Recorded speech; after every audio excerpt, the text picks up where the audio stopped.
Hello everyone, তো এই যে সেদিন শপিং এর একটা ভিডিও আমি ছাড়ছিলাম আর কি। তো ওই যে শপিং করছি, ওই যে বললাম এটা তুমি এটা গেঞ্জি সেম সেম দুইটা দুই বাড়ি তো তার লেগে সেম সেম। এটার সাথে এই যে প্যান্ট, এটা প্যান্ট এটা তার সাথে আর তো এটা একটা গেল, তার সাথে এখানে আছে হলো স্টিকার গেঞ্জি।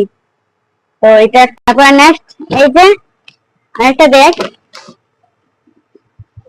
এই যে প্যান্ট দুইটা, তার সাথে এটা দুটো ব্যাগে মানে দুটো শার্ট, এটা দিলাম তারপরে গেঞ্জি এই যে দিলাম। তো এটা মানে একটা ধরে থাকবে এই যে।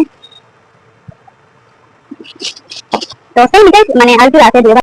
তারপরে লিখা যে আমার মাদারকে কে শুধু দেখাইমু। তো এই যে এমন পেন দুটো সেট আছে দুবাই লিখা, এই যে খুব সুন্দর। এই যে প্যান্ট, এর সাথে প্যান্ট ওইটার সাথে ম্যাচিং করে মানে এই যে শুটা কিনা হয়েছে আর কি। তো এই যে আমার শপিং। তো আমার ভিডিওটা তোমাদের ভালো লাগে তো এটা লাইক কমেন্ট আর শেয়ার করে দিও। যায় নতুন ফেসবুক দিয়ে দেখা তারা সাথে ফলো করে দিও। তো সবাই ভালো থাকবে, সুস্থ থাকবে, টাটা।